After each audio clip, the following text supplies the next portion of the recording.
We're gonna sit on the floor this morning facing the smartboard. Education is not a stagnant skill. A classroom is as diversified as the world itself.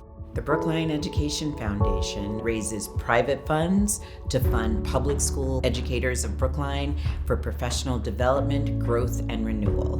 My librarian, Ann Reed, and I applied for a grant last year to go to Costa Rica to learn more about turtles. And then Zoo New England brought us 2 quarter-sized baby Blandings turtles that we as a community fostered. So then a math colleague of mine gave me these tessellating puzzle of turtles. We talk about how one grant leads to the other, and last year's grant led to this puzzle, which actually connect to this year's grant. Another math colleague of mine received a grant from the BEF to go to Spain to learn about tessellation and the ancient tiling, and we were talking about doing the project together. The kids will take a square, extract pieces from the square, add them on the exterior, and then turn it into an actual puzzle. And that's where that came from, of let's apply for laser cutters. That collaboration that students see models for them what working together should look like.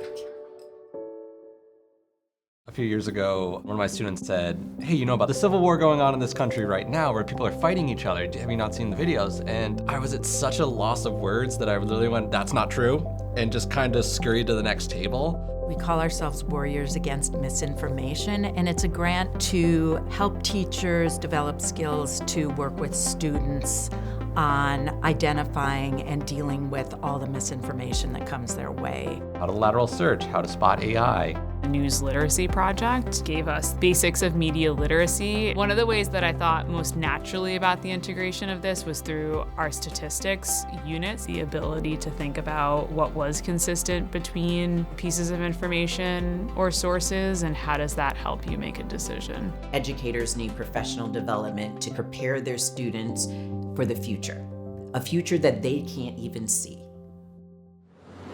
In 1981, Brookline's school budget had to be cut, so we said, let's see if we can raise money to make up for this loss. Bob Sperber said we need a foundation. We have got to support our teachers. I don't think there's anything more important in our society. That was true 45 years ago, and it's true today. BEF really wants us to succeed. None of this would have happened without them. Every grant really does help generations that pass through these doors. The grants are pushing me outside my comfort zone. Growth means that you want to try something new that is going to make you excited about learning again. So investing in the educator is actually investing in the student's future. This is your opportunity to shape the future you wish your child to have.